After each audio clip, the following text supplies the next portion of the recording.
বন্যা পরিস্থিতির উন্নতির পর নোয়াখালী, কুমিল্লা ও চাঁদপুরে ফুটে উঠেছে ক্ষয়ক্ষতির চিত্র। তবে এখনও অপরিবর্তিত লক্ষ্মীপুরের বন্যা পরিস্থিতি। 2 সপ্তাহের বেশি সময় ধরে বন্যা কবলিত লক্ষ্মীপুরে পানি নামছে ধীর গতিতে। দুর্গত এলাকায় দেখা দিয়েছে তীব্র পানি সংকট। এখনও পানিবন্দী লাখ লাখ মানুষ। 2 সপ্তাহের বন্যায় লক্ষ্মীপুরে এখনও 5 লাখ মানুষ পানিবন্দী অবস্থায় মানবতর জীবনযাপন করছেন। বন্যা দীর্ঘায়িত হওয়ায় বিশুদ্ধ পানি ও খাবার সংকট তীব্র হচ্ছে। লক্ষ্মীপুর সদর, রামগঞ্জ এবং কমলনগর উপজেলার বেশিরভাগ এলাকা কয়েক ফুট পানিতে তলিয়ে আছে। জেলার কৃষি বিভাগ বলছে সব মিলে প্রায় 292 কোটি টাকার ফসলের ক্ষতি হয়েছে।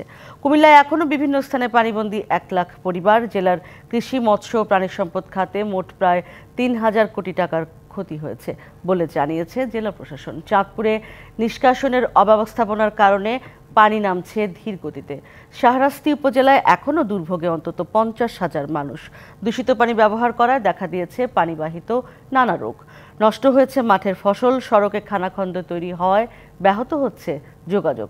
নোয়াখালীর সেনবাগ, সোনাইমুড়ি, চাটখিল, বেগমগঞ্জ সদরে নিচু এলাকায় পানি না নামায় কিছু মানুষ এখনও আশ্রয়কেন্দ্রে রয়েছেন।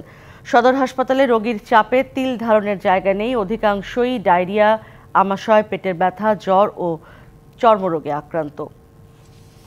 বন্যার ক্ষয়ক্ষতি নিয়ে আরো জানাতে চাঁদপুরের ফরিদগঞ্জ উপজেলা থেকে যোগ দিচ্ছেন সহকর্মী নজরুল ইসলাম আতিক। যাচ্ছি তার কাছে। আতিক, আমাকে জানাবেন দুর্গত এলাকাগুলোর কি অবস্থা এই মুহূর্তে? তাদের ত্রাণ পুনর্বাসন প্রক্রিয়া কেমন দেখছেন? কি বলছেন সাধারণ মানুষ?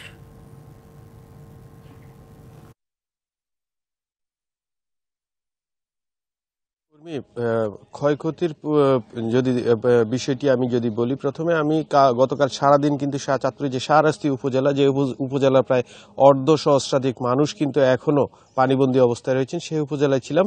সেখানে মানুষের সাথে কথা বলেছি এবং তাদের জনদুর্ভোগ তুলে ধরার চেষ্টা করেছিলাম। এখন যদি আমি বলি সেই এলাকার বিষয়ে, যদি সেই এলাকায় কিন্তু এখনো অনেক মানুষ পানিবন্দী এবং আশ্রয়কেন্দ্রে রয়েছেন, যার সংখ্যাটা কিন্তু প্রায় 2000-এর কাছাকাছি মানুষ কিন্তু এখন আশ্রয়কেন্দ্রে আছেন, নিকটবর্তী আশ্রয়কেন্দ্রে।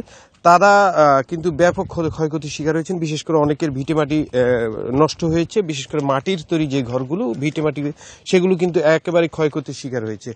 আর একটু যদি বলি যে ইউনু বলেছেন তাদের পুনর্বাসনের জন্য তাদের ব্যবস্থা গ্রহণ করা হবে। আর পুরো জেলার চিত্র যদি আমি তুলে ধরি, আমি এখন ফরিদগঞ্জ উপজেলায় আছি। আপনি দেখতে পাচ্ছেন নিশ্চয়ই যে সড়কগুলো রয়েছে, সেই সড়কগুলোতে বিভিন্ন খানাখন্দের সৃষ্টি হয়েছে। যদিও এই জলাবদ্ধতার আগে কিন্তু এই সড়কটি ব্যবহার উপযোগী ছিল। স্থানীয়দের দাবি এই জলাবদ্ধতায় 15 দিন পানিতে তলিয়ে থাকার কারণে সড়কটি এখন বেহাল দশা হয়েছে এবং সড়কটি এখন ব্যবহার অনুপযোগী হয়ে পড়েছে। এছাড়া কিন্তু চাঁদপুরের এই জলাবদ্ধতার কারণে কৃষি, মৎস্য এবং বিভিন্ন সেক্টরে বেশ ক্ষয়ক্ষতির শিকার হয়েছে। আমি যদি আপনাকে একটু তথ্য দিই, চাঁদপুর মৎস্য বিভাগের তথ্য মতে মোট 12,000 পুকুরের কিন্তু মাছ নেমে গেছে। এছাড়াও কিন্তু 62টি বড় বড় ঘেরের মাছ কিন্তু চলে গেছে। সেক্ষেত্রে প্রায় 200 কোটি টাকার কাছাকাছি মৎস্য সম্পদের ক্ষয়ক্ষতি হয়েছে। আরেকটি বিষয় জানিয়ে রাখতে চাই, কৃষি, ফসলি জমি, বিশেষ করে ধান এবং অন্যান্য যে আবাদি জমি রয়েছে, সেগুলোর প্রায় 12,000 হেক্টর জমির ফসল কিন্তু নষ্ট হয়ে গেছে, একেবারেই নষ্ট হয়ে গেছে। সেক্ষেত্রে প্রায় 100 কোটি টাকার কাছাকাছি ক্ষয়ক্ষতির আশঙ্কা করা হচ্ছে। এছাড়া গ্রামীণ সড়ক রয়েছে, গ্রামীণ সড়ক প্রায় 216 কিলোমিটার গ্রামীণ সড়ক এখন পর্যন্ত প্রাথমিকভাবে নির্ণয় করা সম্ভব হয়েছে যে গ্রামীণ সড়কগুলো নষ্ট হয়েছে এবং সেগুলো সংস্কার করা প্রয়োজন।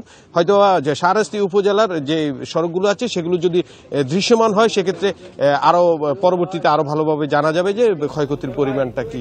উর্মি, চাঁদপুর থেকে এখন ছিল এই পর্যন্ত আমার কাছে। পরবর্তীতে আপনাকে জানানোর চেষ্টা করব। অনেক ধন্যবাদ আপনাকে আতিক। ধন্যবাদ আতিক।